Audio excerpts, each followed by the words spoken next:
où je vous parle. Je veux dire mon amitié à Daniel Larib, libéré il y a quelques mois, et à son épouse Françoise, qui avait partagé pendant un temps sa captivité, partagé aussi ses souffrances au Niger. Merci d'être là.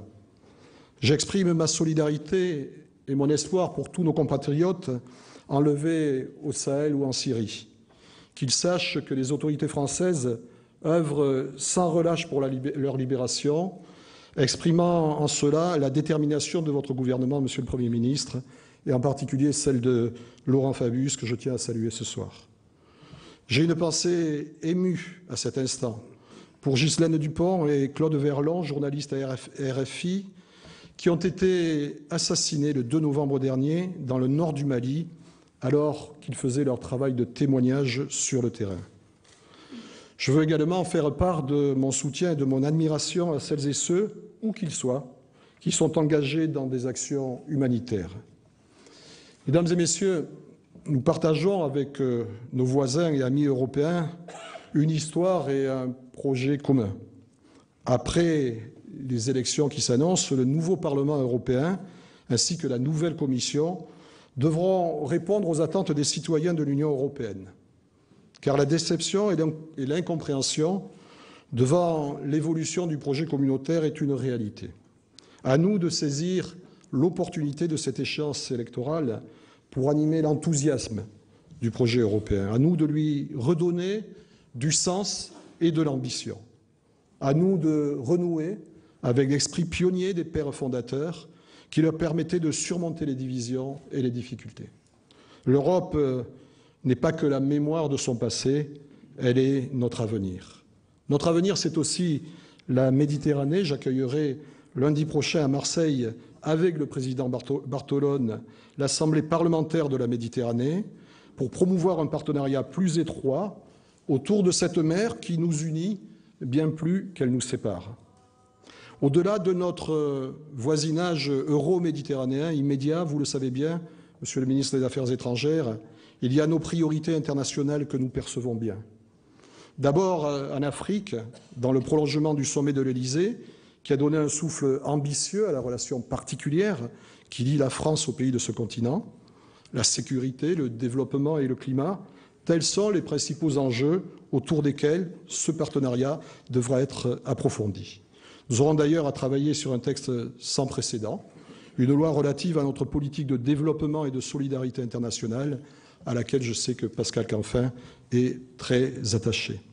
Nous suivrons de près l'évolution de la situation au Mali et au Centrafrique, où nous souhaitons, avec l'aide de tous nos partenaires, accompagner la consolidation politique et la reconstruction économique. Inspirons-nous de l'esprit de vérité et de générosité que Nelson Mandela nous a laissé en héritage. La France devra également poursuivre le resserrement de ses liens avec les nouveaux pays émergents qui, sur tous les continents, sont devenus les moteurs de la croissance mondiale. L'année 2014, qui marquera le 50e anniversaire de l'établissement de nos relations diplomatiques avec la Chine, sera notamment l'occasion de mettre en lumière le partenariat privilégié que nous souhaitons développer avec ce grand pays devenu aujourd'hui une puissance mondiale majeure. Un autre cinquantenaire nous mobilisera en Amérique latine, celui de la tournée historique du général de Gaulle en 1964 dans cette région. Celle-ci a su se rassembler et se donner un cadre d'intégration prometteur au travers de la communauté des États d'Amérique latine et des Caraïbes, la CELAC, dont j'ai rencontré le président en exercice.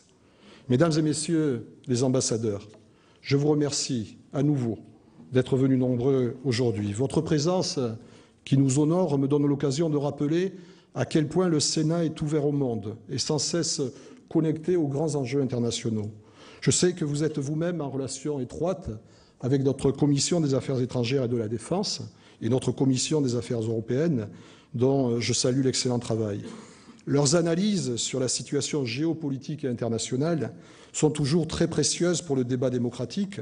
Vous êtes également en contact avec nos groupes d'amitié qui jouent un rôle déterminant en termes d'échanges et de coopération interparlementaire. Je mesure pleinement dans des fonctions qui m'amènent à participer à cette diplomatie parlementaire au service du rayonnement extérieur de notre pays, J'ai ainsi accueilli en 2013, ici, non pas dans le Salon Beaufranc, mais au Petit Luxembourg, 15 chefs d'État et de gouvernement et 10 présidents d'assemblées parlementaires. Je me suis rendu au Canada et au Québec, puis en Australie, où j'ai représenté notre pays aux cérémonies du 11 novembre, et enfin au Maroc, où s'est tenue, nous y étions ensemble, la première session du Forum parlementaire franco-marocain, projet qui nous tenait particulièrement à cœur. Un des moments les plus émouvants de cette année aura sans doute été, vous vous en doutez, le déplacement que nous avons effectué à Berlin en janvier dernier, avec d'importantes délégations de députés, de sénateurs, à l'occasion du 5e anniversaire du traité de l'Élysée. 2013 aura été pour l'amitié franco-allemande une année forte que nous avons achevée il y a quelques semaines en accueillant au Sénat le nouveau président du Bundesrat, M. Stefan Weil. 2014 sera pour notre pays une grande année de souvenirs. Nous commémorerons en effet le centenaire de la Grande Guerre, dont l'assassinat de Jean Jaurès donna le signal inéluctable. Nous célébrerons le 70e anniversaire de la libération de la France lors de la Seconde Guerre mondiale. Ce temps de la mémoire nous rappellera les épreuves terrifiantes que les générations précédentes ont surmontées. Il nous rappellera la force et la nécessité de l'idéal européen, qui est d'abord un idéal de paix. Le Sénat s'impliquera dans ce moment qui doit nous rassembler et nous donner confiance dans notre capacité à préparer l'avenir. Aujourd'hui, nous devons faire preuve d'audace pour affronter la crise durable dans laquelle la France et l'Europe sont plongées. Le chômage, les peurs et les doutes qui font le lit des extrémismes, les déséquilibres financiers, les plans sociaux qui se succèdent, ces inquiétudes existent et il serait absurde de vouloir les ignorer ou les nier. Leur expression est légitime. Notre devoir est d'entendre ces questions et de maintenir le cap de la justice sociale au service de l'intérêt général. Mesdames et messieurs, s'il est un message sur lequel je souhaite insister en ce début d'année, c'est de prendre garde à ne jamais céder au pessimisme. J'évoquais la force de l'amitié franco-allemande. Eh bien, c'est le poète allemand Goethe qui l'a formulé avec éclat. Le pessimiste se condamne à être spectateur. Ne nous laissons pas envahir par le pessimisme. Il est mauvais conseiller, pire, il paralyse, il empêche l'action. Nous devons retrouver de l'enthousiasme pour agir. Le secret du courage, refuser la facilité, s'attacher avec conviction au fond des sujets, plutôt que de surfer sur l'écume des choses. Être des acteurs dans la vie quotidienne des Français et éviter les postures, car il faut mesurer la gravité de la situation à laquelle nous sommes confrontés. Bien sûr, je ne suis pas naïf. Si nous sommes d'accord sur la nécessité de redresser notre pays, nous n'avons évidemment pas tous les mêmes solutions à proposer, et c'est bien normal en démocratie. Le gouvernement a fait de la bataille pour l'emploi sa première priorité, et le pacte de responsabilité que le président de la République a proposé aux entreprises s'inscrit dans la droite ligne de cette dynamique positive aux entreprises et aux partenaires sociaux. Nous sommes tous, quelles que soient nos divergences, partie prenante de cette bataille. Et si cette crise était l'occasion d'accomplir une véritable métamorphose au sens où l'entend Edgar Morin, on verrait alors que les moyens de cette métamorphose, les facteurs du redressement de notre pays, peuvent venir de nos territoires, de notre capacité d'innovation, qu'ils peuvent venir des jeunes, des nouvelles générations. Car on ne redresse pas un pays sans innover. C'est donc une nouvelle manière de penser nos modèles de production, de consommation et de développement, orientés vers une véritable transition écologique que nous devons promouvoir. Le Sénat aura aussi un rôle majeur à jouer dans la préparation de la conférence de 2015 sur le changement climatique que nous accueillerons à Paris et qui devra permettre de conclure un nouveau pacte mondial sur le climat. Et il faudra que chacun de nos territoires se sente concerné. Mesdames et messieurs, puisque j'évoque les territoires, vous le comprendrez, je voudrais maintenant dire quelques mots sur l'Assemblée que j'ai l'honneur de présider. Le moins que l'on puisse dire, c'est que le Sénat a fait l'objet de nombreux commentaires, quelquefois contradictoires, souvent étonnants. Je passerai sur les raccourcis de ceux qui, dans une forme de paresse intellectuelle, tiennent toujours le même discours, renvoient à la même image simpliste et nous rabâche les mêmes clichés. Pour cela, par principe, 2 chambres, c'est une de trop. Il y a ensuite ceux qui ne font pas l'effort de regarder ce qu'apporte concrètement le Sénat, bien sûr à la démocratie, mais aussi à l'élaboration de la loi et au contrôle de l'exécutif, mission essentielle au cœur de nos institutions. Cette ignorance du travail ici réalisé paraît d'autant plus surprenante quand on sait la reconnaissance dont bénéficie le Sénat auprès des partenaires sociaux, des acteurs du monde économique et du monde associatif, qui savent bien, eux, à quel point notre Assemblée est utile. Certains sont ici, ils pourraient en témoigner. Oui, je suis étonné par ceux qui n'ont pas vu les évolutions, les prises de position, que je qualifierais d'ambitieuses et parfois même d'avant-gardistes, qui ont marqué notre Assemblée. Nous avons été cette année au rendez-vous de l'ouverture au mariage à tous les couples ou encore de lois sur l'éducation et sur l'enseignement supérieur. Comment avoir la mémoire courte au point d'oublier, cela a fait débat, qu'en 2011, le Sénat avait approuvé l'ouverture du droit de vote aux étrangers non communautaires pour les élections locales. Cela aussi ne répond pas à la question de savoir comment, dans une démocratie moderne, on fait avancer le débat parlementaire, on fait avancer la démocratie en instituant un régime avec une seule assemblée et donc avec une lecture expéditive des textes de loi. Certes, les épisodes récents que vous avez en tête posent problème.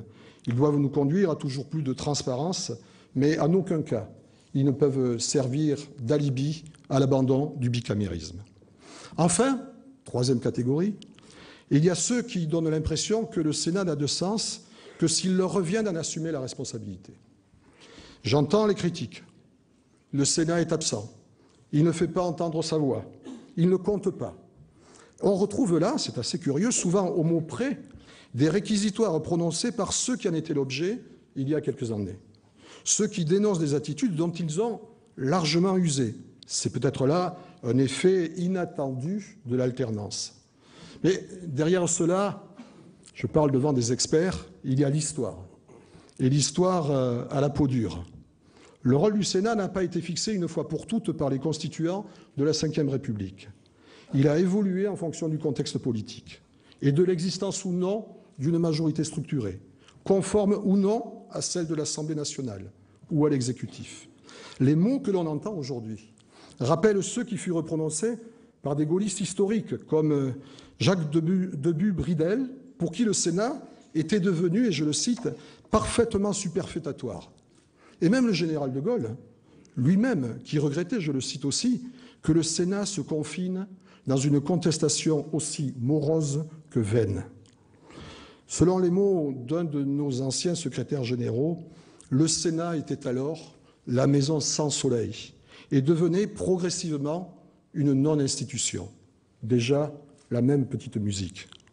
Jusqu'en 1969, notre Assemblée fut véritablement mise en quarantaine. Les ministres étaient absents. Les derniers mots à l'Assemblée nationale étaient très fréquents.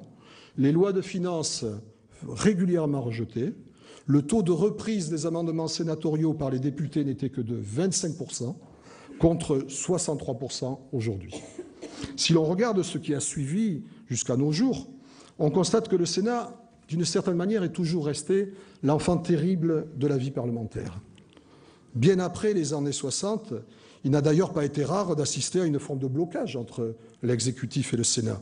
Il est même arrivé, et nous sommes nombreux ici à nous en souvenir, ce n'était pas il y a si longtemps, que des exécutifs disposant pourtant d'une majorité confortable ne parviennent pas à faire passer des dispositions qui heurtaient la conscience des sénateurs, y compris de leur propre bord.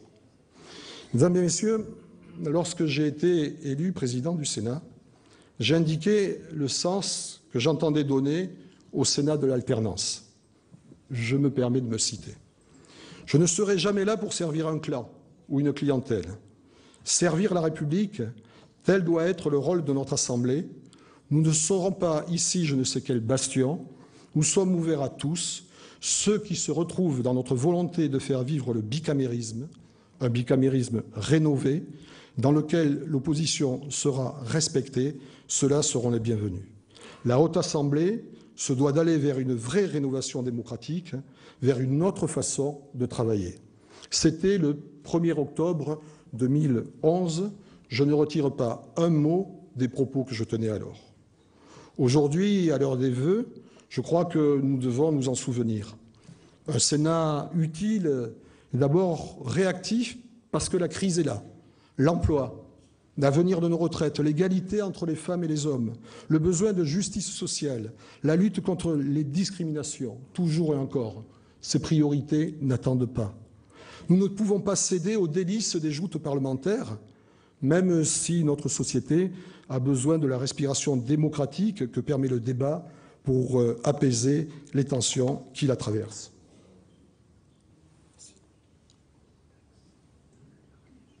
C'est pourquoi, je crois aussi que le temps du Parlement doit être respecté, qu'il y va de l'intérêt de tous, car le temps des débats, ce n'est pas du temps perdu, c'est le temps indispensable pour que la loi exprime réellement la volonté générale. C'est une exigence démocratique. Je crois donc utile de rappeler que le recours aux procédures accélérées doit demeurer l'exception. Quant aux ordonnances, elles ne doivent concerner que des mesures caractérisées par l'urgence et de portée limitée. N'en déplaise à ceux qui s'interrogent sur le bicamérisme, le dialogue entre les deux assemblées a fonctionné en 2000 textes pour plus de 8 textes sur 10. La capacité d'initiative du Sénat a atteint un niveau record, puisque, mon cher Claude, je suis obligé de le préciser, sur les 19 propositions de loi qui ont été définitivement adoptées cette année, 13 ont une origine sénatoriale. Oui, le bicamérisme, c'est le gage de la qualité de nos lois. C'est la possibilité de faire émerger des consensus solides et durables. C'est une chance pour nos concitoyens, pour nos collectivités territoriales, d'être mieux entendus. Nous aurons l'occasion d'en débattre par ailleurs, ici même, lors d'un colloque sur le bicamérisme. Ce sera en avril prochain. Je me félicite, dans le fond, que le Sénat ne soit pas godillot, mais cela ne signifie pas qu'il doive refuser à tout propos d'apporter son point de vue, qu'il renonce à sa volonté d'influence, qu'il me soit permis de souhaiter qu'en 2014, notre majorité fasse preuve d'un esprit constructif et qu'elle soit rassemblée pour mieux faire entendre la voix du Sénat. Le Sénat, c'est aussi l'Assemblée qui représente et valorise nos territoires dans toute leur diversité, une diversité qui ne doit pas se traduire par une fracture qui laisserait quelques-uns à l'écart de notre pacte républicain, mais être au contraire une source d'intelligence et de création. C'est dans cet esprit que nous avons examiné ces derniers jours le projet de loi sur la ville. Il vient d'être voté sur la ville et la cohésion urbaine. Il vient d'être voté. Et il y a quelques semaines, le projet de loi sur la décentralisation. Hier, le président de la République a appelé à une évolution de notre organisation territoriale pour rendre l'action publique plus efficace. Lorsque nous débattrons au printemps 2014 de ce nouveau volet de la réforme territoriale, le Sénat y apportera sa vision. Quel que soit l'échelon considéré, quelle que soit leur place sur la carte, toutes les collectivités sont animées par la dynamique qui est au cœur de l'idée même de décentralisation. Des décisions prises au plus près de nos concitoyens, une capacité à libérer les énergies. Réactive, respectée, je veux aussi que notre institution soit ouverte sur la société et sur le monde. C'est pour cela que j'ai tâché, cette année encore, de faire du Sénat un lieu d'échange et de rencontre. Un lieu qui encourage et qui accompagne notre jeunesse avec des manifestations comme Talent des cités ou encore le concours du meilleur apprenti de France.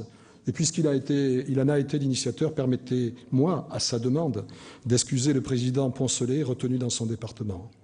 Un lieu qui promeut l'audace et l'esprit d'entreprise, comme à travers les rencontres tremplins.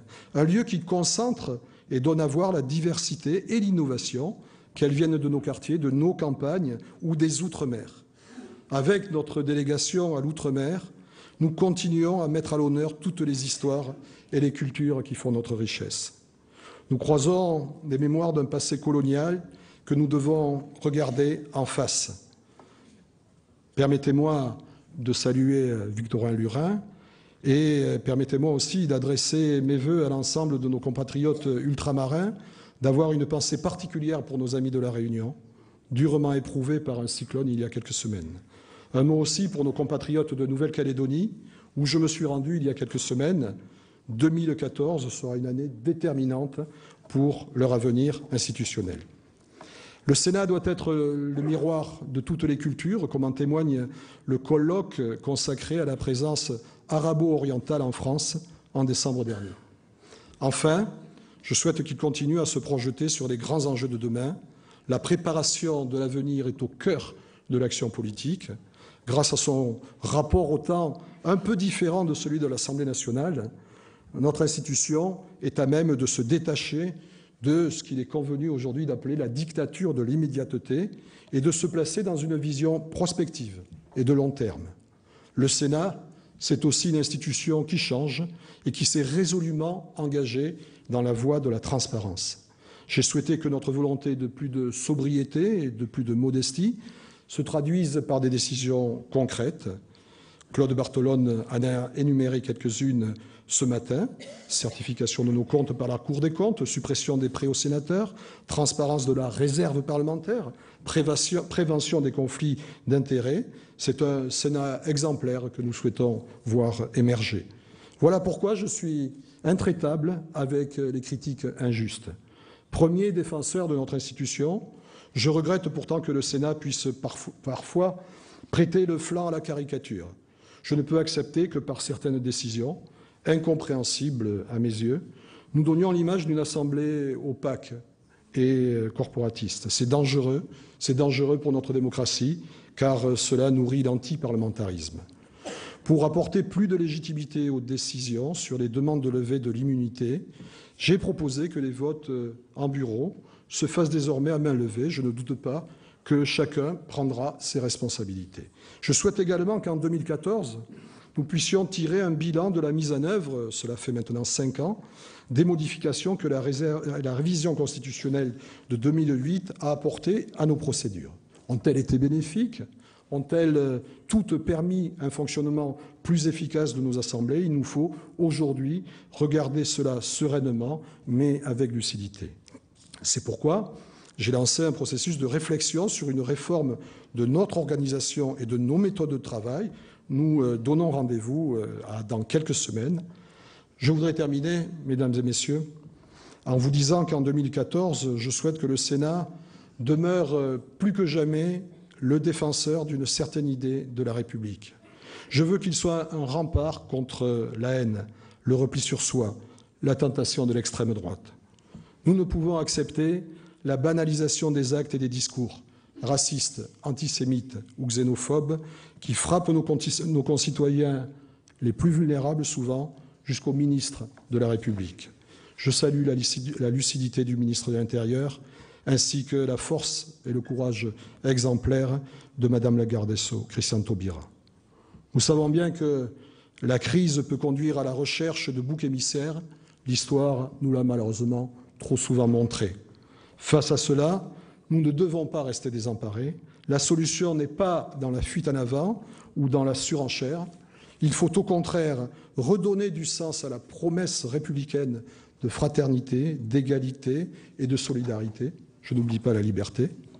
Le Sénat doit être en première ligne de ce combat contre l'intolérance. Mesdames et messieurs, dans 8 mois auront lieu les prochaines élections sénatoriales qui concernent la moitié des départements. Après les élections municipales, sans oublier les élections européennes, celles-ci constitueront un temps fort, un rendez-vous avec la France des territoires, la France des villes et des villages, la France dans sa diversité, en métropole et en outre-mer. Les choix qui seront faits seront les bons, mais je souhaite qu'ils s'inscrivent dans les pas de ceux dont nous sommes les héritiers, dans les pas de Victor Schœlcher, qui abolit l'esclavage, ceux de Victor Hugo, combattant résolu pour l'égalité des droits et l'idéal européen, tous ceux qui nous obligent, tous ceux qui nous engagent. Mesdames et messieurs, voilà les vœux que je formule pour notre République, des vœux de confiance et de courage. À vous tous, à chacun et chacune d'entre vous, je vous souhaite une bonne et heureuse année. Je vous remercie. Merci.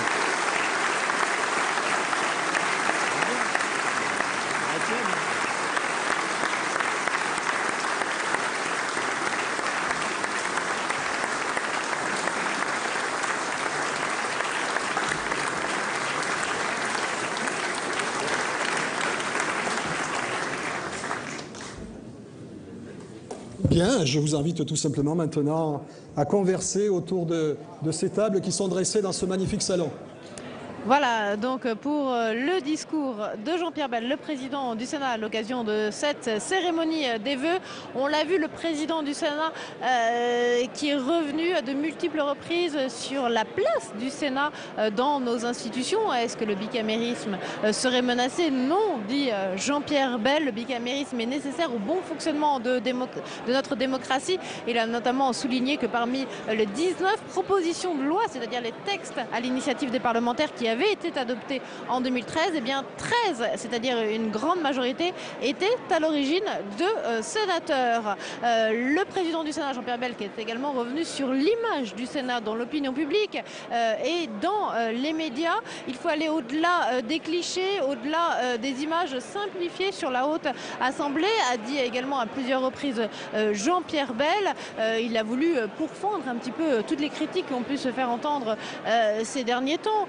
Après, d'une part, le vote des sénateurs sur le projet de loi à limitation du sénateurs qui ont refusé de s'appliquer cette limitation des cumuls, des sénateurs qui invoquent l'article 24 de notre constitution française pour dire eh bien qu'ils représentent les régions et donc ils ne peuvent pas défaire les liens qu'ils ont avec les collectivités territoriales. À noter que d'ailleurs les sénateurs examinent ce soir en deuxième lecture ce projet de loi du gouvernement sur la limitation du cumul, des sénateurs qui devraient à nouveau adopter un amendement ce soir qui finalement les exclut de ce dispositif souhaité par le gouvernement et donc du coup eh bien, des sénateurs qui vont sans doute être l'objet à nouveau de critiques.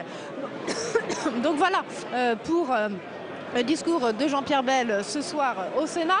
On va pouvoir développer un petit peu les lignes données par le président du Sénat avec de prochains invités, notamment Didier Guillaume, vice-président du Sénat. Bonjour, merci de venir à mes côtés pour répondre à quelques questions. On a entendu, le président du Sénat a évoqué à plusieurs reprises les clichés qu'on entend autour du Sénat. C'était important d'essayer de défendre l'image du Sénat ce soir. Oui, il a d'abord fait des vœux très républicains. Comme deuxième personnage de l'État, il a beaucoup parlé d'international, beaucoup parlé d'Europe, parce que c'est un enjeu indispensable. Il a parlé de la paix, et puis il a voulu aussi parler de la République, de la xénophobie, du racisme qui monte. Et dans une troisième partie, parler du Sénat. Effectivement, le Sénat, il y a les clichés, ce que le président a appelé ceux qui ne réfléchissent pas, par paresse, qui disent des choses, mais en même temps, il n'a pas masqué la réalité. Il s'est passé des événements ces derniers temps qui ne vont pas dans le sens de la réhabilitation du Sénat. Et c'est la raison pour laquelle il a demandé à la fois de regarder le Sénat de façon la plus objective possible dans son travail. Beaucoup de propositions de loi votées, beaucoup de projets de loi votés. C'est vrai que la majorité sénatoriale ne correspond pas à la majorité gouvernementale et qu'on sait que les textes budgétaires notamment ne passent pas. Et qu'en même temps, il fallait rénover ce Sénat avec encore plus de transparence, avec encore plus de façon d'appréhender les projets de loi. Deux questions justement autour de ça. Est-ce que vous pensez que les prochaines élections sénatoriales vont permettre de conforter la majorité de gauche ici au Sénat? Ah ben ça, je ne peux pas répondre à cette question. Il va y avoir des élections municipales, nous verrons bien. En tout cas, dans ce cadre-là et pour les mois qui viennent, nous voulons montrer, démontrer une façon de travailler au Sénat. Démontrer que le bicamérisme, ce n'est pas futile, c'est très important. C'est-à-dire qu'il va y avoir des décisions importantes prises dans le fonctionnement du Sénat où vous allez mettre en place des commissions d'enquête, des missions d'information sur des points précis? Le président du Sénat l'a annoncé tout à l'heure dans son discours de vœux. Il va mettre en place une commission de réflexion avec le bureau du Sénat et la conférence des présidents. Un colloque va avoir lieu dès le mois d'avril et des décisions très précises seront prises sur le fonctionnement et sur l'institution sénatoriale. Est-ce que vous avez déjà des pistes que vous, personnellement, vous avez envie d'exploiter dans cette réflexion? Oui, je crois qu'il faudra exploiter beaucoup de pistes, mais dans un premier temps, le président nous a demandé de lui transmettre à lui-même, à tous les membres du bureau, à tous les vice-présidents, de lui transmettre une note. C'est ce que nous allons faire. Mais je pense qu'il faut absolument dire deux choses. La première, c'est que le Sénat est là et il joue tout son rôle et un rôle essentiel dans notre démocratie et que parallèlement, dans le contexte politique que nous traversons au Sénat et en France, il faut prendre des décisions fortes pour faire la démonstration que le bicamérisme rénové est important et que le Sénat a de grandes choses à faire sur les questions économiques, sur les questions de société, pour accompagner le pacte de responsabilité du président de la République et sur tous les sujets qui concernent nos concitoyens, l'avenir et l'innovation dans notre pays. Merci beaucoup Didier Guillaume d'avoir été quelques instants à nos côtés. Pierre Laurent va maintenant venir me rejoindre. Pierre Laurent, je vais vous demander de venir à mes côtés s'il vous plaît. Merci beaucoup. Voilà Pierre Laurent qui est sénateur, au-delà de diriger le Parti communiste français. Pierre Laurent, bonjour. Peut-être une réaction au discours de Jean-Pierre Bel dans un premier temps? Je partage en tout cas ce qu'il a dit sur le rôle du Sénat et le travail politique du Sénat qui doit être préservé. Bon après, sur la politique gouvernementale, il y aurait beaucoup de choses à dire, mais justement le Sénat est là pour en discuter. Donc, Vous allez effectivement en discuter, on verra quelle va être la position de votre parti et de votre groupe ici au Sénat. Mais déjà, votre réaction au pacte de responsabilité souhaité par le président de la République hier? Nous sommes très critiques parce qu'on a déjà expérimenté cette politique qui consiste à alléger toujours plus les cotisations et les impôts des entreprises en attendant des contreparties qui ne viennent jamais en matière d'emploi. Et je crains que cette fois-ci, on en rajoute encore beaucoup, quelques dizaines de milliards d'euros avec le même résultat. Donc ça me paraît injuste et inefficace. Donc on va être très critique avec la politique annoncée par le président de la République hier. De quoi vous rabibochez alors avec Jean-Luc Mélenchon? Alors, je crois que sur le constat de ce qui a été annoncé par François Hollande hier, nous sommes d'accord. Et nous allons nous voir vendredi matin dans une rencontre, donc nous allons débattre de ça. Après, il y a d'autres débats entre nous sur la manière de nous y prendre pour construire une alternative à cette politique. En tout cas, ce pacte de responsabilité pourrait permettre de vous rassembler à nouveau. Oui, je préférerais qu'il en soit autrement parce que je ne me réjouis pas de cette situation. Je préférerais qu'une vraie politique de gauche, une politique sociale, soit menée par le gouvernement aujourd'hui. Et c'est à ça qu'on va continuer à travailler dans le pays et puis ici au Sénat avec notre groupe. Merci beaucoup Pierre Laurent d'avoir répondu en direct à nos questions. Je vous laisse rejoindre les invités. Benoît Hamon vient à notre micro. Benoît Hamon, bonjour, merci d'être avec nous en direct. Alors comme on est ici au Sénat et qu'on a entendu Jean-Pierre Bel insister sur la place du Sénat dans nos institutions, vous confortez, vous, dans le bicamérisme, vous êtes pour le bicamérisme? Oui, en tout cas pour moi, ça, je ne peux pas m'en plaindre, ça s'est très bien passé parce que les deux lois que j'ai fait voter sur l'économie sociale et sur la consommation ont été très bien votées au Sénat. Pas le cas de tous vos collègues au gouvernement? Non, mais quand il y a des bonnes nouvelles, il faut les donner, surtout en début d'année. Et donc je ne peux pas m'en plaindre. Ce qui est incontestable, c'est que, et le président du Sénat a insisté là-dessus, c'est qu'il y a ici une forme d'expertise parlementaire qui est tout à fait précieuse et dans la qualité du travail qui est donnée. Et c'est la raison pour laquelle je pense qu'il y a aujourd'hui le président du Sénat est légitime à défendre le bicamérisme. Alors aussi parce qu'il sait qu'il appartient et qu'il préside une institution qui est régulièrement décriée. On ne peut pas dire que le dernier épisode sur la levée d'immunité parlementaire de M. Dassault ait franchement redoré l'image du Sénat, au contraire. Il y a encore l'épisode aussi cumul des mandats avec la deuxième lecture examinée ce soir par le Sénat et des sénateurs qui risquent de s'exclure à nouveau du dispositif. Alors après, moi, tous les points de vue sont respectables hein, sur le cumul ou le non-cumul. Et moi, je suis un partisan du non-cumul entre un mandat exécutif et parlementaire. Cela étant dit, sur la question, à mon avis, qui a plus affecté l'image du Sénat, c'est le fait de ne pas lever l'immunité parlementaire de M. Dassault. Je pense que la proposition de Jean-Pierre Bel, c'est que demain les votes se fassent à main levée, est un gage de transparence. Benoît, un mot juste. Un mot, vous êtes prêt à suivre François Hollande sur sa politique de l'offre? C'est une social-démocratie assumée, hein, voire du néolibéralisme. Oui, moi j'aime bien, on parle de socialisme de l'offre, j'aime bien aussi l'offre de socialisme. Et l'offre de socialisme, ça sera les contreparties. Et la capacité qu'on aura sur la question des salaires, sur la question des emplois, à faire en sorte que ce compromis social soit un vrai compromis. Donc c'est un oui mais alors à François Hollande? Un oui mais, c'est que je me concentre, j'ai écouté l'entièreté de l'intervention du président de la République et je trouve très important qu'il insiste sur le fait que c'est donnant-donnant, qu'il n'y a pas un cadeau qui est fait. Il y a une volonté de mettre du carburant dans l'économie sous forme d'un investissement fort en renforçant les capacités d'investissement des entreprises. Mais si on veut qu'elles investissent, c'est pour qu'elles créent de l'emploi et qu'elles créent de l'emploi et voire même qu'elles augmentent les salaires. Et le fait que branche par branche on discute de la déprécarisation de l'emploi des seniors, des embauches en général et des rémunérations me paraît être le gage d'une politique qui est une politique favorable pour les salariés. Très bien, écoutez, on verra effectivement dans le détail ces contreparties. Merci beaucoup Benoît Hamon d'être venu à notre micro. On va finir cette émission, cette cérémonie des vœux de Jean-Pierre Bel avec Jean-Pierre Sueur, le président de la commission des lois du Sénat. Bonsoir Jean-Pierre Sueur. Bonsoir Perrine Tarnot. Vous allez repartir en séance ce soir autour de la deuxième lecture du projet de loi sur la limitation du cumul. Les sénateurs qui devraient a priori à nouveau adopter un dispositif qui va les exclure de cette limitation du cumul. Vous le regrettez ? Eh bien, moi, je suis résolument contre le cumul. Parce que, vous voyez, le président Jean-Pierre Bel... Mais vous n'êtes pas majoritaire ici au Sénat. Je ne suis pas majoritaire. Même si dans le groupe socialiste, je vous l'annonce, il y aura des votes pour, le mien, et les autres ne prendront pas part au vote ou s'abstiendront. Il n'y aura pas de vote contre dans le groupe socialiste. C'est ce qu'on a décidé ensemble. Mais... je suis pour... C'est un peu mieux qu'en première lecture où des socialistes avaient voté contre. Première lecture, même si en première lecture, la majorité des membres du groupe socialiste ont voté pour le texte et donc contre le cumul. Parce que Jean-Pierre Bel a parlé du rôle du Sénat.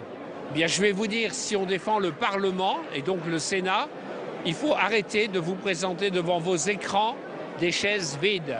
Donc moi, je suis pour qu'on fasse bien le mandat auquel on est appelé. Et enfin, car il ne faut pas être trop long, je voulais dire que j'ai apprécié dans le discours de notre président Jean-Pierre Bel ce qu'il a dit sur le bicamérisme. Vous savez, faire une loi, c'est très important. Vous faites une loi. Chaque mot de la loi va s'appliquer à toutes les Françaises et tous les Français. Si on n'a qu'une lecture, on ne peut pas faire de bonnes lois. Et pour ça, il faut cette navette entre les deux assemblées. Très bien. Très important. On a entendu, Jean-Pierre Sueur, votre défense du bicamérisme. Merci beaucoup d'avoir été en direct sur notre antenne. Voilà donc pour cette cérémonie des vœux du président du Sénat, Jean-Pierre Bel. Merci de nous avoir suivis en direct et très bonne soirée sur l'antenne de la chaîne parlementaire.